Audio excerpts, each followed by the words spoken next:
আজকে থেকে ধরেন লক্ষ কোটি বছর আগে, কত কোটি বছর আমরা জানি না, আল্লাহ রাব্বুল আলামিন একা ছিলেন। একা তিনি সর্বপ্রথম সৃষ্টি করলেন আরশে আযীম। কি সৃষ্টি করলেন? আরশ আল্লাহ রাব্বুল আলামিনের একটা এমন স্বতন্ত্র সম্মানিত একটা সৃষ্টি, যেটা সবচেয়ে বড় সৃষ্টি, এর চেয়ে বড় কোনো সৃষ্টি নাই। এমনকি কিয়ামতের মাঠে এই আরশের ছায়া আল্লাহ রাব্বুল আলামিন 7 শ্রেণীর মানুষকে ছায়া দিবে। সুবহানাল্লাহ। ওই 7 শ্রেণী সম্পর্কে আমরা অন্য হাদিসে পড়ে নিব, অনেকে হয়তো জানেন। তো আরশ সৃষ্টি করার পরে আরশটা ছিল পানির উপরে। কোথায় ছিল? পানির উপরে। সূরা হুদের মধ্যে আছে। আমি শুধু রেফারেন্সগুলো আপনাদেরকে সূরাগুলো বলে দিব, বাসায় গিয়ে আপনারা পড়বেন। প্রত্যেকটা আয়াত কিন্তু এখানে ধরে ধরে বলার সময় নাই আর কি আমার কাছে। তো আরশটা ছিল পানির উপরে। এরপরে আল্লাহ রাব্বুল আলামিন আসমান এবং জমিন সৃষ্টি করেছেন 6 দিনে।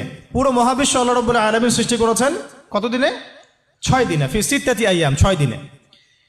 তো এখন সৃষ্টি করার পরে আল্লাহ রাব্বুল আলামিন কলম সৃষ্টি করেছেন। কি সৃষ্টি করেছেন? কলম।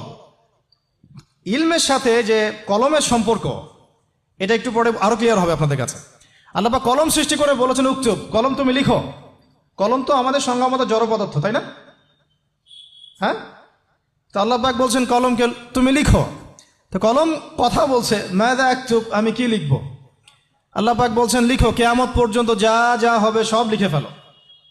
এরপর আল্লাহ রাব্বুল আলামিন লাউহে মাহফুজের মধ্যে একদম from the very beginning till the last day of judgement প্রত্যেকটা কথা লাউহে মাহফুজে লেখা আছে।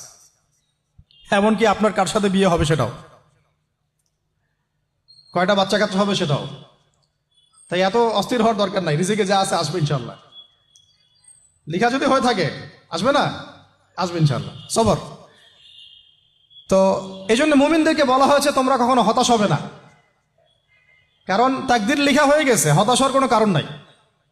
একটা প্রবণতা আমরা সমাজে দেখছি আত্মহত্যার।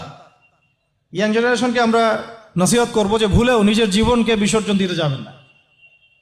আল্লাহ রাব্বুল আলামিন আপনাদেরকে সৃষ্টি করেছেন তার ইবাদত করার জন্য এবং তার জমিনে তার দিনটাকে প্রতিষ্ঠা করার জন্য।